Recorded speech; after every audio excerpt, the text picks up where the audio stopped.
આણંદ શહેરમાં ચામુંડા મંદિરના હોલ ખાતે રવિવારે આણંદ જિલ્લા ક્ષત્રિય સેનાની શિક્ષણ સમિતિના ઉપક્રમે 5મો વિદ્યાર્થી સન્માન સમારોહ યોજાઈ ગયો, જેમાં સમાજના તેજસ્વી વિદ્યાર્થીઓનું સન્માન કરવામાં આવ્યું હતું। આ પ્રસંગે મુખ્ય મહેમાન પદે ઉપસ્થિત સરદાર પટેલ યુનિવર્સિટીના નિવૃત્ત હેડ ઓફ ડિપાર્ટમેન્ટ ડોક્ટર સંદીપભાઈ ભટ્ટ, ઇન્દ્રશીલ યુનિવર્સિટીના professor doctor Vipulsinh Dabhi, Anand commerce કોલેજના આચાર્ય ડોક્ટર વિજયસિંહ વનાર, કરણી એકેડમીના સંચાલક Manojsinh Dhirdesar, GST inspector doctor Hemaben Mahida, chartered account doctor Jayeshbhai Chavda, સામાજિક કાર્યકર અવનીબા મહિડા, ખેડા જિલ્લા બેંકના ડિરેક્ટર મહેન્દ્રસિંહ ઉદયસિંહ પરમારના હસ્તે સમાજના ધોરણ 10 અને 12ની બોર્ડની પરીક્ષા, સ્નાતક અનુસ્નાતક ડિગ્રી અને ખેલ જગત ક્ષેત્રે સફળતા પ્રાપ્ત કરનાર 538 વિદ્યાર્થીઓને સન્માનિત કરવામાં આવ્યા હતા।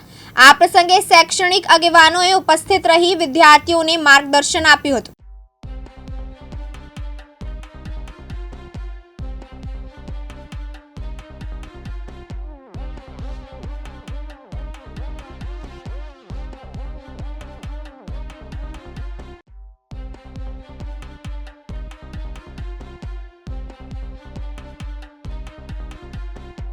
હજી આપનું નામ અને પરિચય।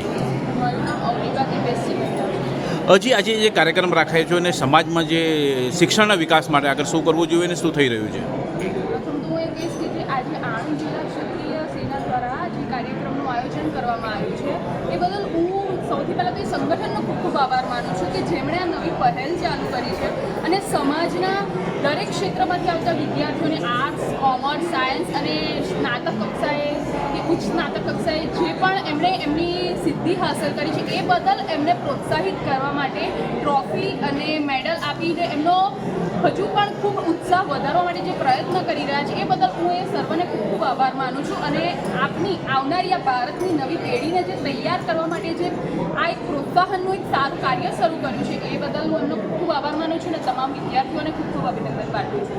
નો કાર્યક્રમ આજે આણંદ ક્ષત્રિય સેના દ્વારા 12મા ધોરણમાં, 10મા ધોરણમાં તથા વિવિધ ક્ષેત્રોમાં જેમણે શિક્ષણ થકી ક્રાંતિ સર્જી છે તેવા તેજસ્વી તાલાઓનો સન્માન સમારંભ રાખવામાં આવ્યો છે। એટલે તમામ ક્ષત્રિય સેનાના હોદ્દેદારોને અભિનંદન પાઠવું છું। જે લોકોએ આ સિદ્ધિ પ્રાપ્તિ કરી છે એમને પણ અભિનંદન પાઠવું છું અને એમના ઉજ્જવળ ભવિષ્યની શુભકામના પાઠવું છું। ચિરાગ સૈયદ, દિવ્યાંગ ન્યૂઝ, આણંદ।